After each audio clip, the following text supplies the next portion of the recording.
तो बच्चों कैसे हैं आप सब। बहुत बहुत स्वागत है आपका आज की इस वीडियो में। आज का ये वीडियो बहुत ज़्यादा खास होने वाला है क्लास 12th के बच्चों के लिए, क्योंकि आज की इस वीडियो में हम लोग देखने वाले हैं क्लास 12th का जो आपका पॉलिटिकल साइंस सब्जेक्ट है, हिंदी में बोले तो राजनीतिक विज्ञान। इसका जो आपका पहला वाला बुक है, फर्स्ट बुक का आपका जो चैप्टर नंबर 9 है, आपका 9वां लेसन जो है आपका, जिसका नाम है वैश्वीकरण, इंग्लिश में बोले तो ग्लोबलाइजेशन। इसके इंपॉर्टेंट क्वेश्चंस देखने वाले हैं बच्चों आज की इस वीडियो में। ये इंपॉर्टेंट क्वेश्चंस आपके तीनों ही एग्जाम में आपको बहुत ज्यादा मदद करेगा। जी हाँ बच्चों, तीन एग्जाम कौन कौन से, जो अभी आपका मिड टर्म एग्जाम होने वाला है उसमें भी आपको काम आएगा, प्लस में जो आपका प्री बोर्ड एग्जाम होता है उसमें भी आपको ये क्वेश्चंस काम आएंगे, और जो आपका बोर्ड एग्जाम होगा, ये बोले तो फाइनल जो आपका एग्जाम होगा, उसमें भी आपको बहुत ज्यादा हेल्प करेगा ये क्वेश्चन आंसर्स। ठीक है, तो तीनों ही एग्जाम में हेल्पफुल रहने वाले हैं क्वेश्चंस, तो वीडियो को कंप्लीट जरूर देखिएगा। और ये जो वीडियो होने वाला है हिंदी में भी होने वाला है, प्लस में इंग्लिश में भी होने वाला है, तो दोनों ही मीडियम के बच्चे इस वीडियो को कंप्लीट देखिएगा। आप दोनों ही मीडियम के बच्चों के लिए इस वीडियो के अंदर क्वेश्चन आंसर्स दे रखे हैं। ठीक है, बेसिकली हिंदी में मैं क्या करूंगा कि क्वेश्चन आंसर्स को समझा दूंगा और इंग्लिश में उसका ट्रांसलेशन आपको दिखा दूंगा, ताकि इंग्लिश मीडियम के बच्चे भी जो है सो कि कंटेंट को ले पाए, समझ पाए और अपने एग्जाम्स में बेटर परफॉर्म कर पाए। ठीक है, तो चलिए वीडियो को शुरू करते हैं। और आगे बढ़ने से पहले मैं आपको बताना चाहूंगा कि अगर आपने मुझे इंस्टाग्राम पे फॉलो नहीं किया है तो कर लीजिए। इंस्टाग्राम पे आप मुझसे कोई भी क्वेरी हो, आपका कोई भी सवाल हो या सुझाव हो, तो आप मुझे मैसेज करके बता सकते हैं या पूछ सकते हैं। जैसे ही मुझे टाइम मिलेगा मैं आपको रिप्लाई जरूर करूंगा। मेरा इंस्टाग्राम का यूजर नेम आप यहाँ देख सकते हैं, जय झा 07, ये मेरा यूजर नेम है। तो सर्च मार लीजिएगा इंस्टाग्राम पे, मेरा आईडी आपको मिल जाएगा, फॉलो कर लीजिएगा। ठीक है, और आप हमसे टेलीग्राम के माध्यम से भी जुड़ सकते हैं। टेलीग्राम पे जुड़ने के लिए आपको सिंपली क्या करना है, टेलीग्राम खोलना है, वहां पर सर्च करना है क्लास 12 CBSE 123। ये जैसे ही आप सर्च करेंगे वैसे ही आपको हमारा टेलीग्राम का चैनल देखने को मिल जाएगा, वहां पर भी ज्वाइन हो जाइए। वहां पर आपको फ्री में नोट्स वगैरह होते हैं वो अवेलेबल कराए जाते हैं, जो आपका PDF वगैरह होता है वो अवेलेबल कराया जाता है। ठीक है, तो आप हमसे टेलीग्राम ग्रुप या कह लीजिए टेलीग्राम चैनल के माध्यम से भी जुड़ सकते हैं। ठीक है, चलिए अपना जो वीडियो है शुरू करते हैं और क्वेश्चन आंसर्स को देखते हैं। पहला क्वेश्चन आप अपनी स्क्रीन पर देख सकते हैं बच्चों। पहला क्वेश्चन क्या पूछ रहा है कि वैश्वीकरण से क्या अभिप्राय है, यानी कि ग्लोबलाइजेशन क्या होता है। इंग्लिश में बोले तो ग्लोबलाइजेशन, हिंदी में बोले तो वैश्वीकरण। ठीक है, तो देखिए वैश्वीकरण के अगर हम लोग अर्थ की बात करें, ठीक है, इसकी मीनिंग की बात करें तो वो होता है प्रवाह। प्रवाह कई तरह की चीजों का हो सकता है। ठीक है, प्रवाह का भी मतलब समझिए आप, जैसे कि आप अपने घर से मतलब अपने स्कूल जाते हैं, ठीक है, कहीं भी जाते हैं, उसी प्रकार से वस्तुओं को भी एक स्थान से दूसरे स्थान तक ले जाया जाता है, लाया जाता है। ठीक है, पूंजी भी एक स्थान से दूसरे जगह दूसरे स्थान पर जाती है। समझ रहे हैं ना आप। तो ये तो मैंने सिर्फ भारत के संदर्भ में बताया, वैसे ही पूरी दुनिया है। पूरी दुनिया में क्या होता है, एक सामान मान लीजिए चाइना में बना तो वही सामान आपको इंडिया में भी देखने को मिलता है। कोई सामान आप इंडिया में बना तो वही सामान आपको अमेरिका में भी देखने को मिलता है। कोई सामान अमेरिका में मिला बना तो वो सामान आपको ब्रिटेन में भी देखने को मिलेगा। समझ रहे हैं आप। तो ये सभी किस कारण से संभव हो पा रहा है, वो हो रहा है आपका ग्लोबलाइजेशन के कारण। इसको और अच्छे से समझाऊं तो आज के टाइम पे पूरी दुनिया के लोग अलग अलग तरह की चीजों का इस्तेमाल कर पा रहे हैं। जैसे कि आप मोस्ट प्रोबेबली ये चांस, मतलब इस चीज के चांसेस बहुत ज्यादा है कि आप जिस फोन से ये वीडियो देख रहे हैं वो फोन या तो MI का होगा, या रियलमी का होगा, ओप्पो का होगा, वीवो का होगा, इन्फिनिक्स का होगा, या फिर एप्पल का या वन प्लस का होगा। यही सब ब्रांड का फोन आपको आपके हाथ में होगा। ठीक है, अगर मैं एग्जांपल आपका सिर्फ रेडमी का लेता हूं तो रेडमी क्या इंडिया का कंपनी है? नहीं भाई, चाइना का कंपनी है। ठीक है, चाइना वाले फोन बनाते हैं, इंडिया में बेचते हैं अपना। क्यों संभव हो पा रहा है? वैश्वीकरण के कारण ही संभव हो पा रहा है, क्योंकि इसके अंदर, वैश्वीकरण के अंदर कई तरह की चीजों का प्रवाह देखने को मिलता है हमें। ठीक है, अब प्रवाह के अंदर हम क्या क्या लेते हैं, वस्तुओं का प्रवाह देखने को मिलता है, यानी एक देश से दूसरे देश में वस्तुएं जाती हैं। इंडिया में बनी हुई चीजें दूसरे देशों में भी जाती है, दूसरे देशों में चीज जो बनती है वो इंडिया में भी आती है। एग्जाम्पल के लिए मैंने MI का फोन बता दिया आपको। अगला है पूंजी का प्रवाह, जो है एक देश से दूसरे देश में, मतलब पूंजी जो है एक देश से दूसरे देश में जाता है, दूसरे देश से अपने देश में आता है। जैसे FDI वगैरह आपने सुना होगा, फॉरेन डायरेक्ट इन्वेस्टमेंट। आप किसी देश में इन्वेस्टमेंट कर सकते हैं, ठीक है, किसी देश में पैसा भी भेज सकते हैं। ये सब किसके कारण से संभव हो पाया? वैश्वीकरण के कारण, यानी ग्लोबलाइजेशन के कारण संभव हो पाया है।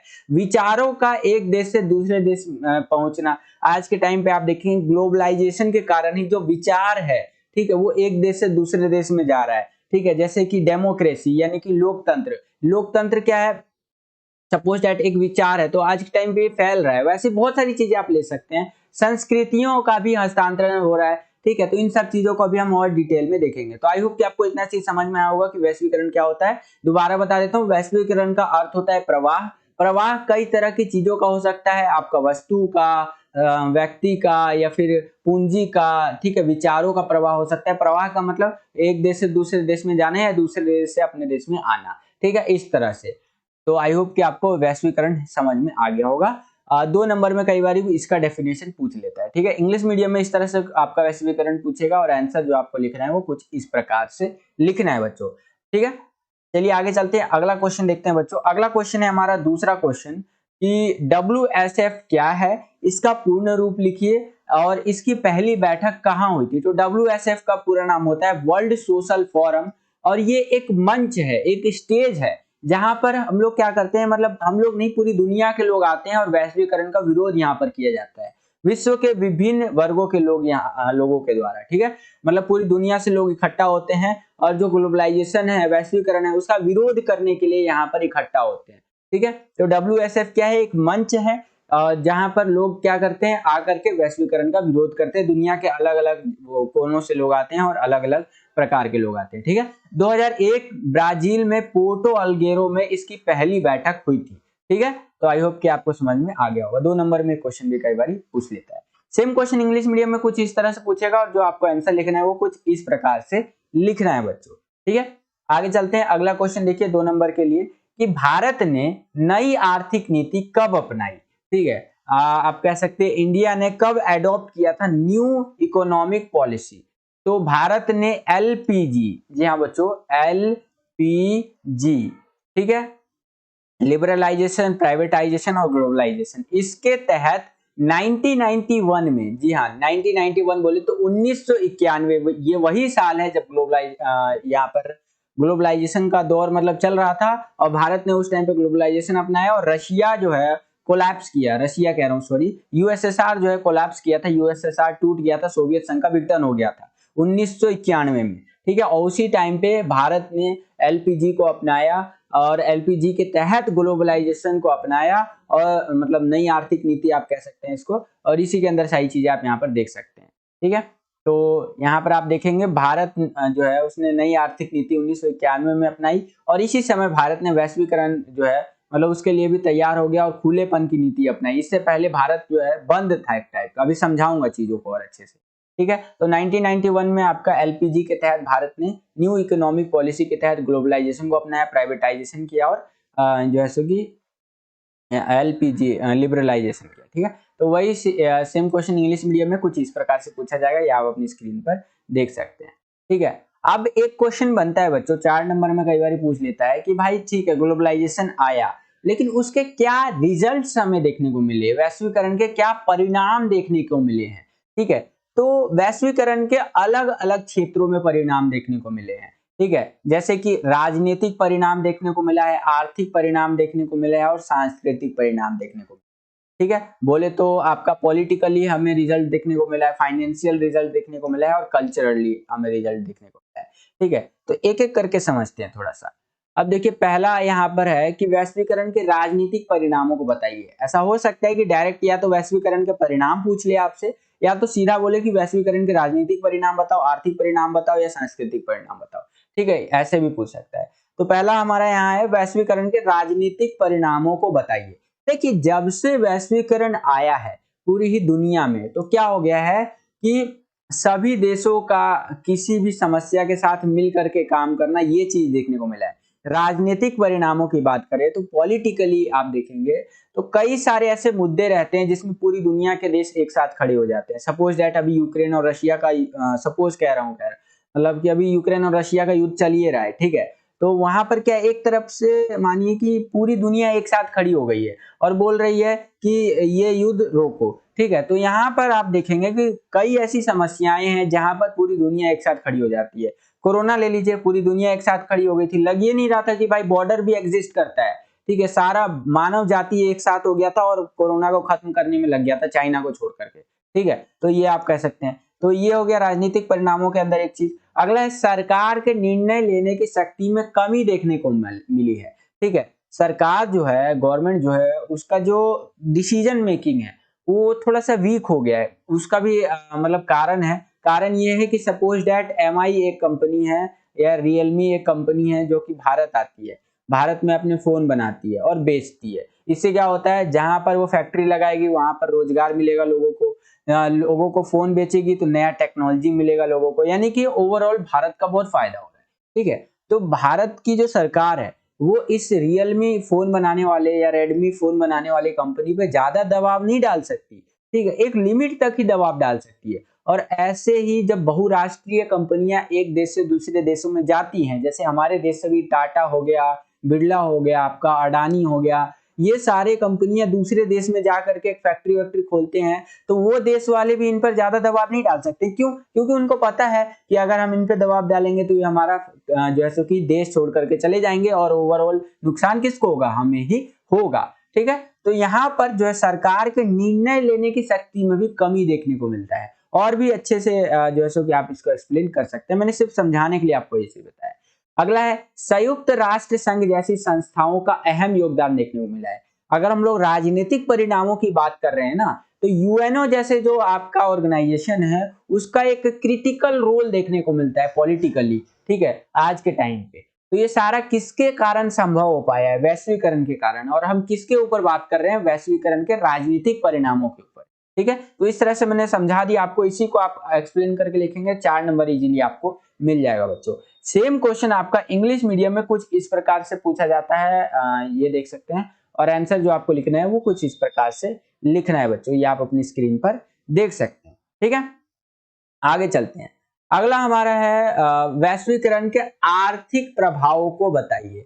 ठीक है, आर्थिक प्रभाव या आर्थिक परिणामों को बताइए। 4 नंबर में सेपरेटली ये क्वेश्चन बन सकता है आपका। ठीक है, तो देखिए वैश्वीकरण के आर्थिक अगर हम लोग प्रभावों की बात करें तो विश्व व्यापार में बढ़ोतरी हुई है, मुक्त बाजार व्यवस्था देखने को मिली है और बहुराष्ट्रीय कंपनियों का प्रसार देखने को मिला है। पूरा जो ग्लोबली ट्रेड हो रहा है, व्यापार हो रहा है, वो बढ़ता चला जा रहा है। ठीक है, जो फ्री ट्रेड है, दो देशों के बीच में कम से कम टैक्स लगा करके व्यापार करने वाली जो प्रथा है वो भी बढ़ती जा रही है। और साथ ही साथ बहुराष्ट्रीय जो कंपनियां हैं उनका भी प्रसार देखने को मिला है पूरी ही दुनिया में। एग्जाम्पल के लिए अगर मैं आपको बताऊं तो आप देखेंगे कि आप जिस फोन से अभी आप वीडियो देख रहे हैं, या तो रियलमी का हो सकता है, रेडमी का हो सकता है, एप्पल का हो सकता है, बहुत अमीर है तो। ठीक है, या फिर आप एक कंप्यूटर से देख रहे होंगे, ठीक है, या लैपटॉप से देख रहे होंगे, तो ये सब क्या है, भारत का है, भारत का नहीं है कोई भी। भारत का सिर्फ भारत में आकर के बेचते हैं। ठीक है, ये सब दूसरे देश की बहुराष्ट्रीय कंपनियां जो भारत में आकर के अपना फैक्ट्री वैक्ट्री लगाता है और ये सामान वामान बनाता है और बेचता है। ठीक है, तो ये चीजें हमें वैश्वीकरण के आर्थिक उसके अंदर देखने को मिलता है, आर्थिक परिणामों के अंदर, कि विश्व व्यापार में आप देखेंगे बढ़ोतरी हुई है। पूरी दुनिया में जो ट्रेड होता था ना, सपोज दैट अगर 1 रुपए का ट्रेड होता था पहले के टाइम पे, तो आज वही जो ट्रेड है यानी व्यापार है वो 100 रुपए का हो गया पूरी दुनिया में। तो बहुत ज्यादा बढ़ोतरी देखने को मिली है पूरी दुनिया में व्यापार की अगर हम बात करें वैश्वीकरण के कारण। ठीक है, वैश्वीकरण ने आज पूरी दुनिया को एक कह सकते हैं एक गोले में ला करके फिट कर दिया है। ठीक है, इस तरह से आप मान सकते हैं पूरी दुनिया आज के टाइम पे ना जुड़ी हुई है। और इस प्रकार से जुड़ी हुई है कि एक एग्जांपल देता हूं, बेस्ट एग्जांपल, कि रशिया और यूक्रेन का, रशिया वर्सेस यूक्रेन, ठीक है, इन दोनों का युद्ध हुआ है। ठीक है, और आज के टाइम पे कितनी सारी देशों की जो अर्थव्यवस्था है वो हिल गई है और कितनी सारे देशों की अर्थव्यवस्था कोलैप्स होने के कगार पे यानी बर्बाद होने के कगार पे, और कितनी सारी देशों की अर्थव्यवस्था बर्बाद हो गई है, जैसे कि श्रीलंका आपका। ठीक है, श्रीलंका की अर्थव्यवस्था आपको पता है बर्बाद हो चुकी है, कोलैप्स कर गया श्रीलंका। पाकिस्तान भी कोलैप्स करने वाला है। ठीक है, तो ये सब किसके कारण हो रहा है भाई, ये रशिया और यूक्रेन का युद्ध हो गया, इसी के कारण हो रहा है ये सब। क्योंकि इनडायरेक्टली, डायरेक्टली नहीं, इनडायरेक्टली आज पूरी दुनिया एक दूसरे के ऊपर डिपेंडेंट है। हर देश दूसरे देश के ऊपर डिपेंडेंट है। अगर कोई एक देश भी कोलैप्स करता है या दिक्कत में आता है तो उसका असर पूरी दुनिया पे देखने को मिलता है। ऐसा इसीलिए होता है क्योंकि हम लोग वैश्वीकरण के दौर में जी रहे हैं बच्चों। ठीक है, तो आई होप कि समझ में आया होगा आपको। सेम क्वेश्चन अगर आपका इंग्लिश मीडियम में आएगा तो कुछ इस प्रकार से पूछा जाएगा, यहाँ पर आप देख सकते हैं इस प्रकार से। ठीक है, एमएनसी वगैरह बढ़ रहा है, free market increase, world trade करके। ठीक है, मल्टीनेशनल कंपनी यानी एमएनसीज भी आती हैं हमारे देश में। ठीक है, जैसे जर्मनी की कोई कंपनी है वो यहाँ पर अपना ऑफिस खोलती है क्योंकि उनको चीप लेबर मिलता है, यहाँ पर सस्ता लेबर मिलता है, ठीक है, वो इसीलिए यहाँ पर आना पसंद करती है। ये सारे एग्जाम्पल्स भी आप लिख सकते हैं। आई होप कि आपको समझ में आया होगा। अगला है हमारा क्वेश्चन कि वैश्वीकरण के सांस्कृतिक प्रभाव को बताइए या परिणामों को बताइए।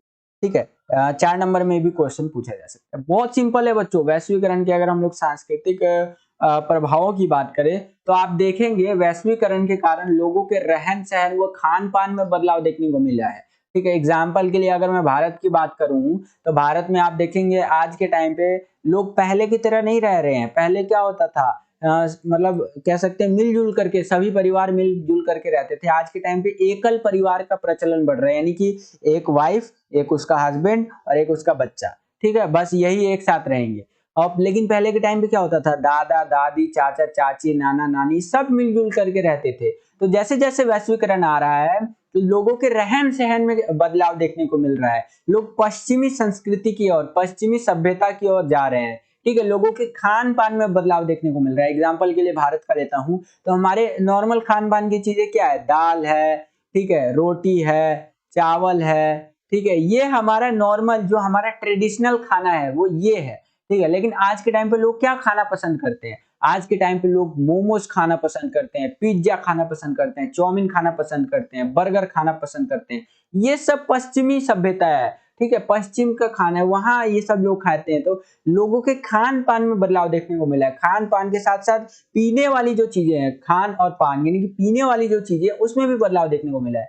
हमारे यहाँ पर नॉर्मली क्या पीते थे, दूध पीते थे पहले के लोग, लस्सी पीते थे, आज भी पीते हैं, मैं भी पीता हूँ भाई।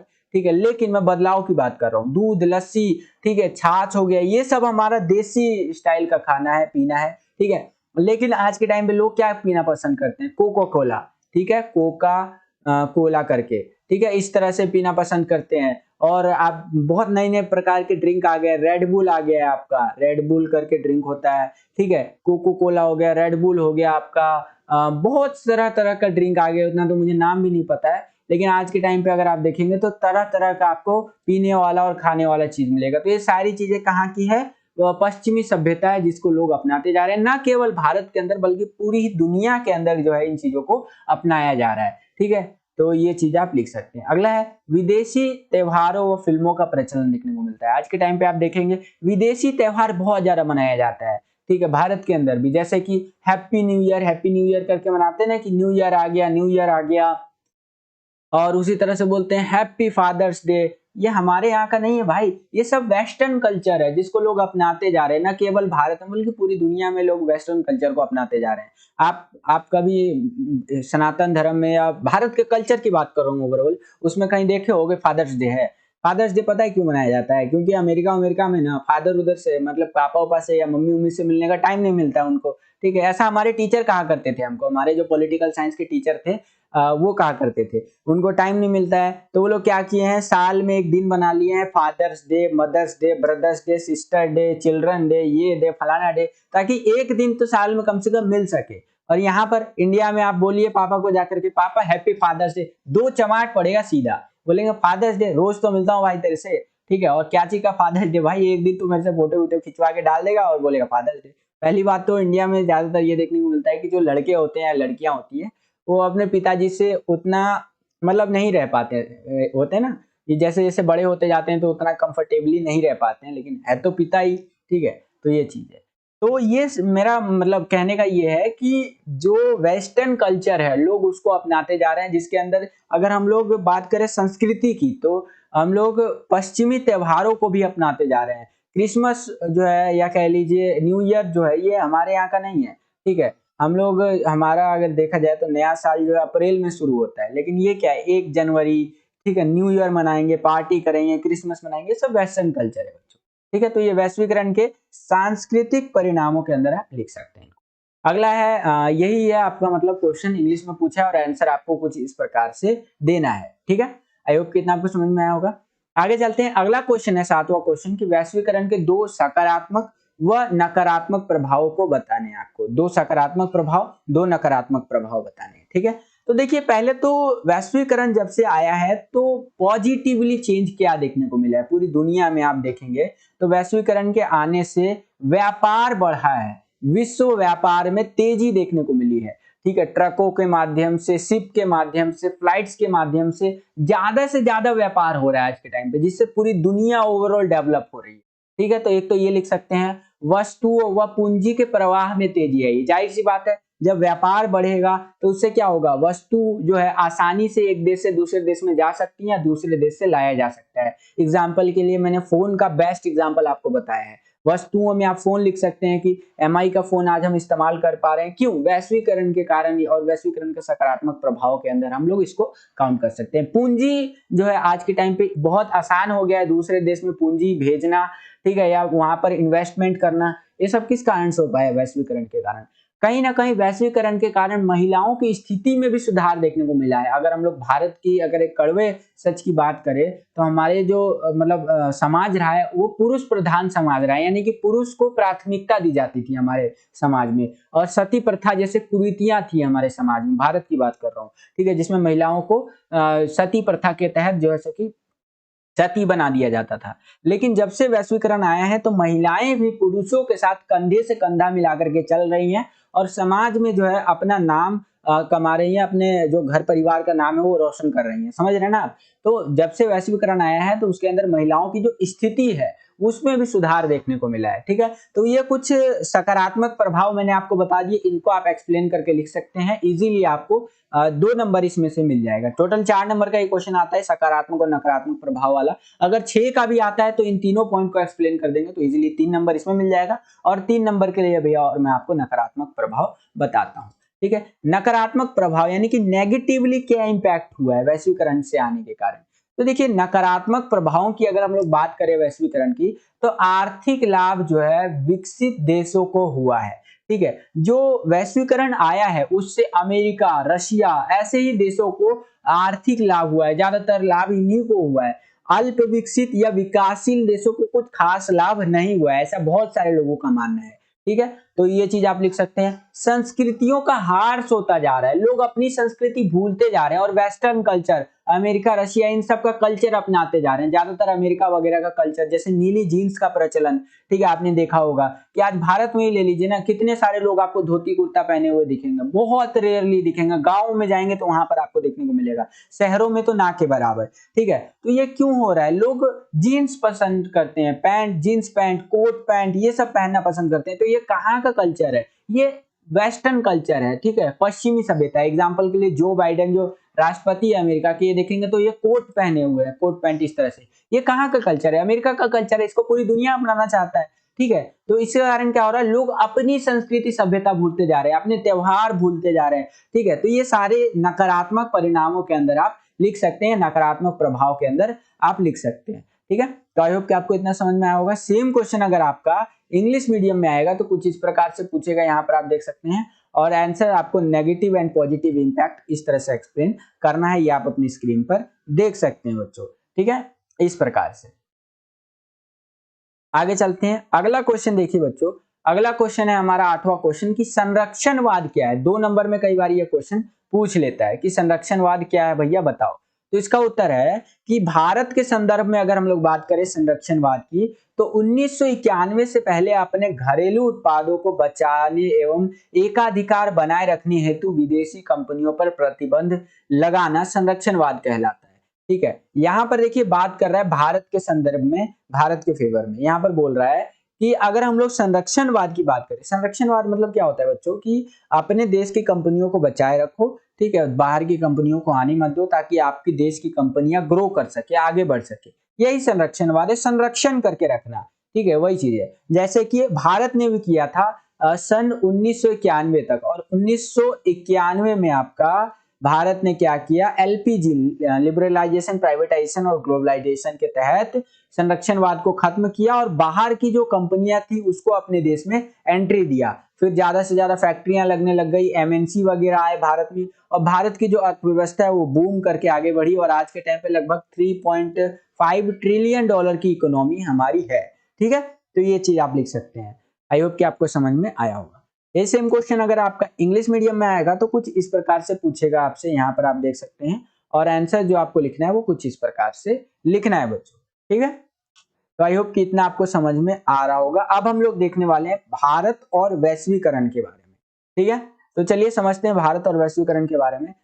देखिए यहाँ पर बता रखा है कि संरक्षणवाद की नीति के तहत भारत जो है उसमें आजादी के कई वर्षों बाद तक भी वैश्वीकरण को नहीं अपनाया था। जाहिर सी बात है कि अपने देश की कंपनियों को बचाए रखो, घरेलू उद्योगों को बचाए रखो और जो है सो कि बाहर की कंपनियों को आने मत दो, ये नीति जो है भारत ने अपना रखा था 1991 तक, ठीक है। और भारत चाहता था कि वो आत्मनिर्भर बने, जैसे कि आज भी आपने सुना होगा आत्मनिर्भर भारत, इस तरह के कैंपेन चलाए जा रहे हैं, ठीक है। तो उस टाइम पे भी भारत यही चाहता था, लेकिन अंत में क्या हुआ 1991 में भारत ने क्या किया, वैश्वीकरण को अपनाया नई आर्थिक नीति के तहत, यानी कि न्यू इकोनॉमिक पॉलिसी के तहत। न्यू इकोनॉमिक पॉलिसी के तहत भारत ने एलपीजी अपनाया था, यानी लिबरलाइजेशन, प्राइवेटाइजेशन और आपका ग्लोबलाइजेशन, ठीक है। तो इस तरह से जब भारत ने वैश्वीकरण को अपनाया तो वैश्वीकरण के कारण भारत की आर्थिक वृद्धि दर, यानी इकोनॉमिकली जो हम लोग ग्रो कर रहे थे, वो 7.5% के हिसाब से बढ़ोतरी दर्ज की गई, ठीक है। और 1990 से पहले हम लोग कितना ग्रो कर रहे थे, 5.5% के हिसाब से, ठीक है। हमारा जो अर्थव्यवस्था है वो ग्रोथ रेट होता है, हम हर चीज का एक ग्रोथ रेट होता है ना, वैसे ही जीडीपी का ग्रोथ रेट होता है।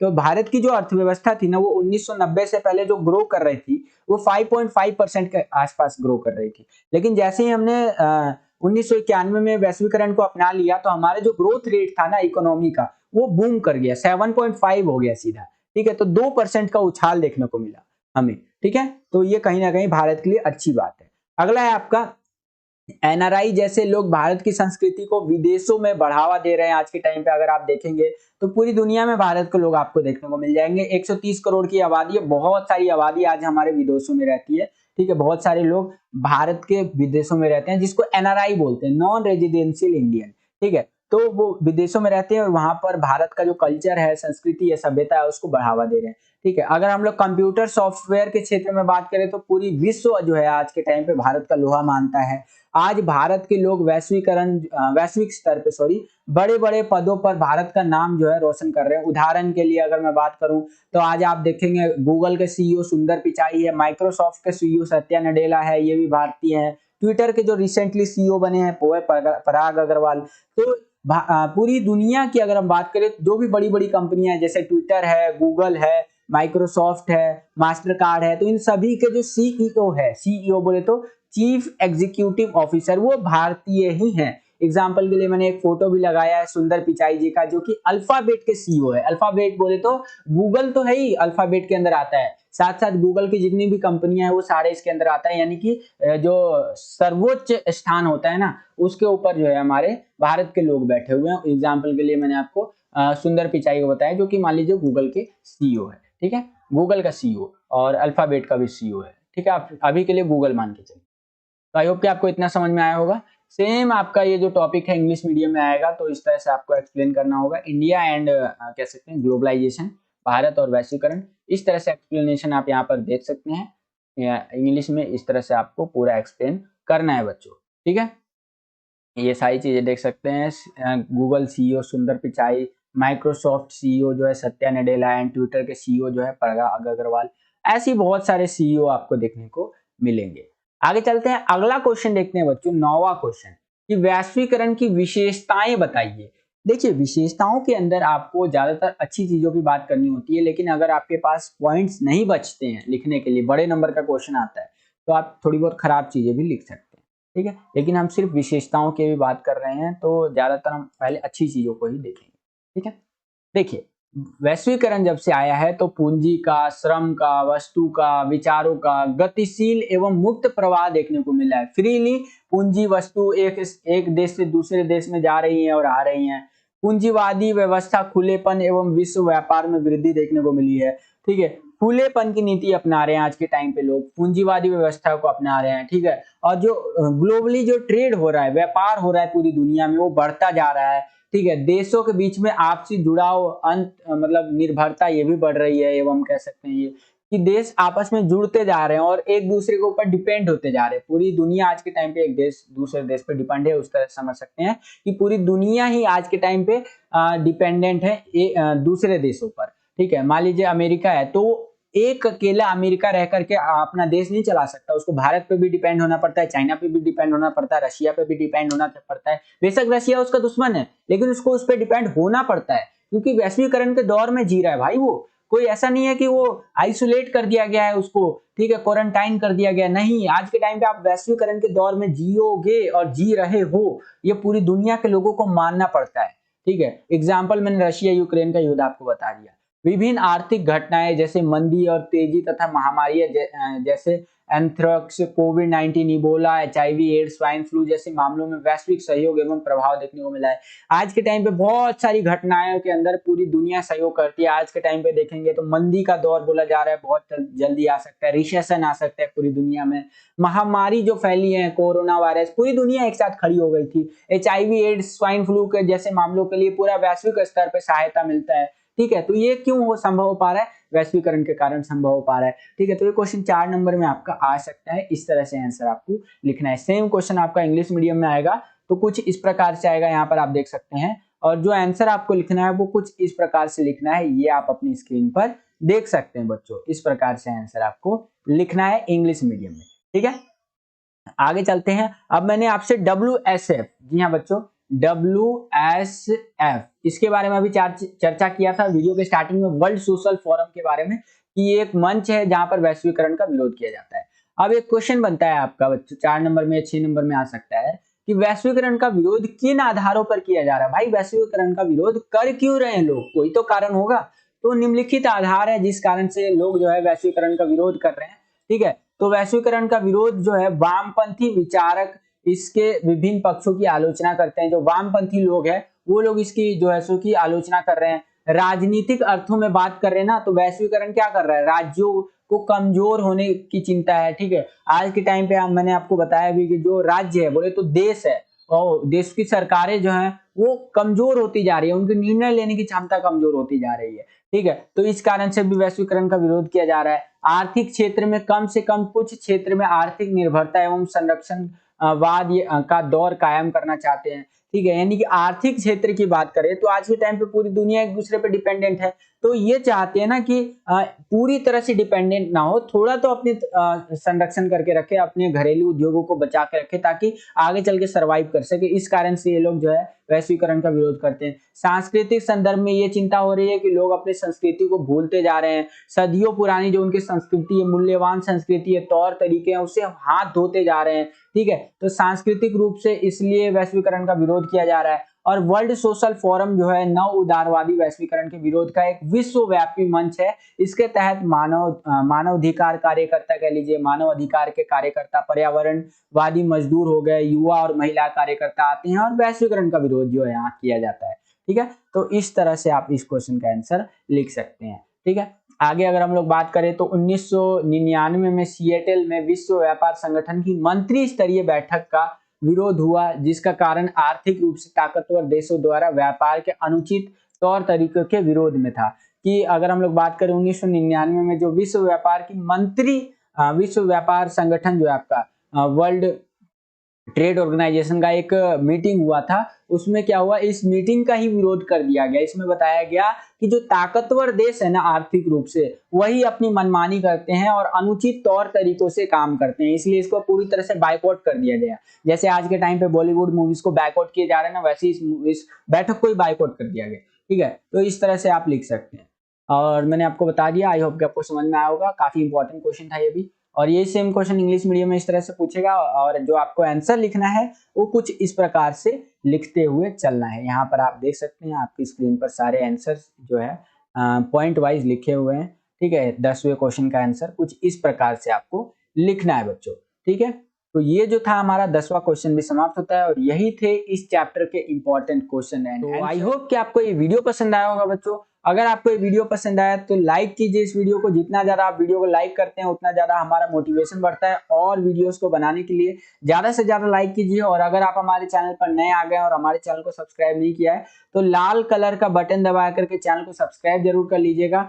जैसे ही आप सब्सक्राइब करेंगे बगल में आपको एक बेल का आइकन देखने को मिलेगा, उसको प्रेस करके ऑल पे क्लिक कर दीजिएगा, जिससे कि जो भी हम नया वीडियो डालते हैं उसका नोटिफिकेशन सबसे पहले जो है सो कि आपके फोन पर आ जाया करेगा, जिससे कि आपकी जो तैयारी है बोर्ड एग्जाम के लिए, मिड टर्म के लिए या फिर प्री बोर्ड एग्जाम के लिए वो और भी बेहतर तरीके से हो सके। आज के लिए इतना ही बच्चों, मिलता हूं आपसे अगली और एक्साइटिंग वीडियो में। तब तक के लिए खुश रहिए, खुश रखिए सभी को। जय हिंद, वंदे मातरम।